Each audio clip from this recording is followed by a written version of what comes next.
At 7:42 p.m., my phone buzzed with a group message titled, "Family." Dad wrote, "We think it's best if you take a step back for now. Megan needs space." Then Aunt Carol reacted with a thumbs up. Just like that, I was voted out of my own bloodline. I stared at the screen curry spinning in the microwave, realizing they'd just ended 5 years of my life with perfect grammar. So I typed, "Understood. I'll respect that and step away from the family fun too." I pressed send. 5 minutes later, the first phone call came in, and by midnight, nothing in that family's life was still working. People always called me the steady one, the dependable daughter, the one who had it together. I used to think that was a compliment. Turns out it was just another way to say you'll clean up our mess. 5 years ago, on a night that still smells like wet asphalt and panic, my dad called me from a Walgreens parking lot. It was raining so hard I could hear it through the phone, a hollow drumming against his windshield. His voice cracked. "Skylar, they won't admit Megan without insurance. She's not going to make it. Please." I was 27, sitting in my tiny apartment, still believing that love meant saying yes. I opened my laptop, logged into my savings account, and drained every cent I'd been saving for a down payment. $32,000 vanished in a blink. Megan was admitted the next morning. My parents called it a miracle. No one mentioned my name. That moment rewired something in me. After she got out, every crisis had my number written on it. Mom's insulin, Dad's overdrafts, Megan's therapy bills. I told myself it was fine. I was helping. Family helps, but help turned into habit, and habit turned into expectation. Then one night over takeout, Dad said, "Maybe we should make it official, set up a family fund. You're so good with numbers." I smiled because it sounded responsible. Safe. Like control. What I built was a leash. The Kenyon Family Fund lived under my name. My account, my routing, my reminders. It paid everything. Prescriptions, mortgages, tires, even small emergencies like Aunt Carol's dental crown. Every month I logged in, checked balances, shifted money, and told myself it was temporary. I watched their lives run smoothly because I kept every wheel greased. Adrian, my boyfriend, would joke, "You treat your family like clients who never pay their invoices." I'd laugh, but in the shower later, I'd cry quietly so he wouldn't hear. By year 3, I stopped buying anything new for myself. I canceled Netflix, skipped vacations, ate oatmeal because it was cheap and didn't expire fast. Every time I tried to pull back, another emergency hit. It felt like the universe punished me for trying to breathe. Then came the retreat request, Megan asking the fund to cover a $3,200 yoga trip. "It's for my mental health," she said. I waited for someone else to say no. Instead, Dad replied, "That's important. Mental health counts too." Mom added a heart emoji. I sat there staring at my phone, realizing that they no longer saw the fund as help, it was theirs. My money was their right, and I was the rude one for hesitating. That's when the first small rebellion happened. I renamed the fund file on my computer. It used to be Kenyon Family Heart, XLSX. I changed it to Kenyon Ledger because that's what it really was, a record of debts that would never be repaid. Still, I kept going. Out of duty, out of habit, out of fear that if I stopped, everything would collapse. And then one afternoon, my dad called while I was at work. His tone was soft, almost rehearsed. "Sweetheart, maybe you should take a step back for a while. You've been tense lately." That phrase, "take a step back," stuck to the back of my throat like smoke. I didn't know it then, but those exact words would show up again 5 years later in a group message that would end everything. After that call, things started to shift in quiet, ugly ways. The messages came faster, the tone softer but heavier. "Just until Friday. Can you cover Mom's refill this month? It's only temporary." Every request felt rehearsed, like a script they'd practiced together. Then came the one that broke the rhythm. Megan texted, "Could the fund cover a yoga retreat in Arizona? It's for my mental health." I waited. Maybe someone else would step up. Dad replied first, "That's important. Mental health counts too." Mom added a heart emoji. That was it. Decision made. My silence was their consent. That night, I sat in front of my laptop looking at the fund account like it was a living thing. The balance blinked back at me, smaller than it should have been. There were new withdrawals dates. I didn't recognize stores I hadn't approved. A patio heater gas charges something labeled retreat deposit. I took a screenshot. My hand didn't even shake.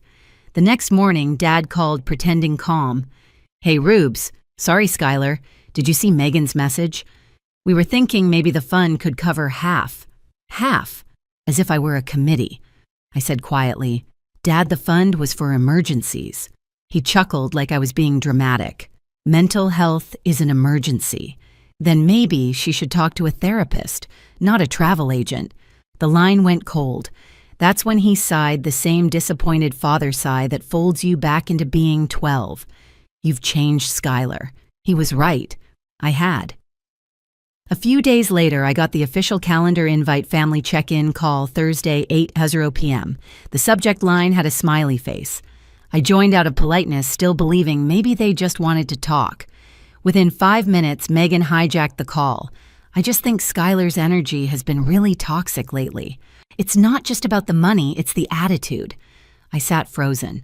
Mom chimed in, gentle but cutting. "Sweetheart, maybe just listen first," Dad added. "We're only saying this because we care." I forced a smile. "I've been listening for years. I paid for you all to keep talking. Tonight I'd like to finish a sentence." Silence. Then Dad said it, the same phrase from that phone call months ago. "Maybe you should take a step back. Give everyone some space." There it was, the exact script delivered again, but this time rehearsed by all of them. I smiled faintly. "Okay, I'll do exactly that." They didn't know what those words meant coming from me. They thought I'd sulk, maybe send flowers later. Instead, I opened my laptop that night, renamed the fund folder again, and whispered, "You wanted space. You're about to have plenty." That night, while the city exhaled outside my window, I sat at my desk and opened the Kenyon ledger. Rows of transactions glowed against the dark rent, co-pays, prescriptions, car repairs. I stared at the numbers until they blurred into years. Then I started deleting. Auto pay off, transfer canceled, utility payment paused. Each click felt surgical, like cutting oxygen lines one by one. I downloaded the final statement and saved it to a new folder, Kenyon Ledger. Final. The name felt right. 5 years of lifelines reduced to clean rows and digital proof. When the last toggle turned gray, the quiet in my apartment changed. It wasn't peaceful yet, more like the silence before an alarm. I poured coffee, sat back, and whispered, "You wanted space. I'm giving you distance." At 3:11 a.m., my phone started buzzing. Once, twice, then continuously until the light strobed across the ceiling.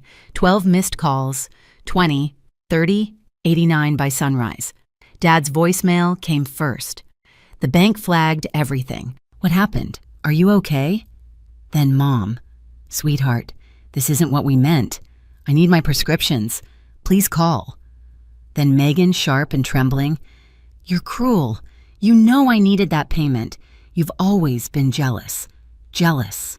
Of what? Their dependence. Their chaos. I didn't reply. I watched the notifications pile up like snow. When the phone finally stilled, I exhaled. The silence didn't hurt. It hummed.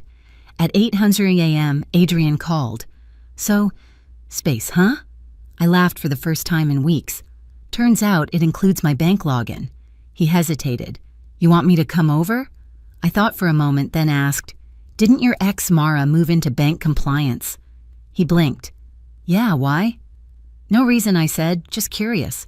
That was my first step from emotional defense to tactical offense. By noon, Dad texted again, "We can fix this, just turn the automatic things back on." Aunt Carol chimed in, "Families need grace." Grace to them meant my money. I closed my laptop and said softly, "Grace doesn't pay overdraft fees." That afternoon, the pharmacy called to confirm a declined card.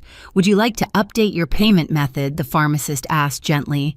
"No," I said. "They'll handle it." "Are they okay?" she asked. I smiled. "They will be. Eventually." I wasn't angry anymore. I was documenting. Because when people think they're entitled to your kindness, the only way to prove you're done is paperwork. By Sunday evening, I'd stopped counting the calls. My phone looked like a crime scene of missed connections, Dad's number flashing between urgent and angry Mom's voicemails, bleeding into guilt, Megan's texts swinging between tears and rage. Then a new one appeared, Family Zoom, 7:00 p.m. The subject line read, Casual check-in. Casual. Right. At 6:59, I sat at my desk wearing a soft black sweater, the same one I'd worn when I first created the family fund years ago. There was symmetry in that.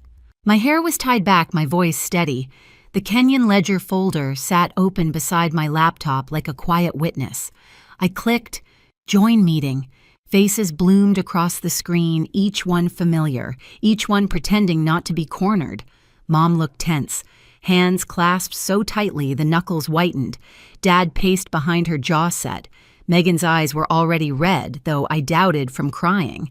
Aunt Carol sat centered in her frame, pearls gleaming, the self-appointed judge of the family court. Cousin Emily, ever the peacemaker, smiled too brightly. "Hi, everyone. Let's all just keep this civil." "Okay, of course," I said. "I'd hate to interrupt anyone's civility." Dad leaned in. "You didn't have to cancel the fund, Skylar. You could have just talked to us." I smiled calm. "I didn't cancel it, Dad. I closed it. It was in my name, my routing number, my liability." Mom's voice trembled. "That money was keeping us alive." "No," I said softly. "I was." Aunt Carol sighed dramatically. "Families go through rough patches, dear. You don't just turn off love." I met her eyes. "You're right. I turned off autopay." For a second, no one breathed. Megan slammed forward. "You're enjoying this, aren't you? Watching us struggle." "You made everything about control." I tilted my head. "I made it about accountability." Dad crossed his arms. "We trusted you. That was my cue." I reached for the mouse and clicked share screen. The spreadsheet filled the display rows of color-coded cells, years of payments, dates, and notes. At the top, bold black letters read, Kenyon Ledger XLSX. Mom gasped. "What is this?" 5 years, I said evenly. "Every bill, every copay, every emergency you called love." Lines of data scrolled down like confessions. Rent for Megan's apartment, insulin refills, tires, therapy, mortgage gaps. A dental crown for Aunt Carol. Beside each entry, the totals stacked into one brutal truth, $187,421,000, Emily whispered. "Wow." Aunt Carol's smile tightened. "Someone loves keeping receipts." I looked straight at her. Someone had to. Otherwise, you'd still call me dramatic instead of accurate. Mom covered her mouth. "You tracked all this," I nodded. No one else was keeping score, and I was tired of gaslighting myself. Dad's face went pale. "You didn't have to humiliate us." "I didn't," I said quietly. "I protected us until you made it clear I was the only one who had to." The silence grew so dense it hummed. I clicked to the next tab, another spreadsheet smaller labeled What If. Adrian had helped me build it. The totals showed what I could have saved if I hadn't been their safety net. A modest home, a retirement start, a life. Megan's voice broke through. "You think money makes you better than us?" "No," I said, "but it's the only thing you ever came to me for." A flicker of movement caught my eye, Dad's phone lighting up beside him. He was texting, probably trying to coordinate damage control. I scrolled again and pulled up a PDF. Before you decide who's cruel, you might want to see this. The document filled the screen. Kenyon Family Wellness LLC loan application, $80,000. Filed under my name, my social security number, my forged signature. Mom froze. Dad stepped back like the light itself had burned him. "This," I said, tapping the screen, "was submitted 2 days after you asked me to take a step back. If I hadn't closed the fund, the bank would have released the money straight into a fake business you co-signed." Aunt Carol swallowed hard. That can't be right." "Oh, it's right. Carmen at the bank confirmed it. I called her this morning." Megan's tears stopped instantly. "You went to the bank, of course. Fraud tends to get their attention." Dad tried to recover. "We were just trying to find a way to help Megan." I looked at him almost gently. "No, you were trying to help yourselves. You taught her that rescue was my job. But the job's over." I reached beside me, lifting a neat stack of papers into frame. "I've already spoken to a lawyer. Every joint account authorization has been removed. Shared cards canceled, utilities separated. I even notified the IRS." Mom's voice rose brittle and small. "You wouldn't." "I already did." For a beat, no one spoke. I could see it, the dawning horror of accountability. The moment a family that ran on dependency realized the faucet had truly shut off. Aunt Carol forced a brittle laugh. "You're so dramatic, Skylar. We'll talk when you've cooled down." I smiled faintly. "You don't understand. There won't be another conversation. Love without boundaries becomes debt, and I just paid mine in full." I ended share screen. The blank of the Zoom grid glared back, every face trapped in a different shade of denial. Dad's jaw clenched. "So what?" "You want us to beg?" "No," I said. "I want you to learn how to live without draining me." Then I took a breath, slow and calm. "You told me to step away." I did. And with one click, I hit leave meeting. The screen went black. My reflection appeared a woman I barely recognized. Not angry, not trembling, just free. I sat there staring at the dark monitor, listening to the hum of my refrigerator. It sounded like applause. Outside, the city glowed indifferent. Inside, the quiet finally belonged to me. For 5 years, I'd been financing their peace. Tonight, I bought mine. For 2 days after that call, my apartment felt like the eye of a storm. The phone barely stopped buzzing. Dad's messages swung from fury to desperation. "Please fix this before we lose the house." Mom's voicemails trembled with guilt. "You've gone too far, sweetheart." And Megan's texts came in all caps, "You ruined us." I didn't answer any of them. I just let the notifications pile up until the sound became background noise, like rain on a roof I no longer lived under. On the third morning, the buzzing stopped. The silence was thick and strange, but it didn't hurt. It hummed. I went through every account one last time, verifying that all joint authorizations were gone. My name clean. No shared cards, no hidden logins. For the first time in years, my finances looked exactly like my life, mine alone. Then the email came. From the bank, suspicious business loan application, Kenyon Family Wellness LLC frozen pending investigation. Carmen had kept her promise. The loan had been officially blocked. If I'd hesitated even a day, I would have been $80,000 in debt for a business that didn't exist. That night, Adrian came over with takeout. He didn't ask for details. He just sat beside me and said, "Proud of you."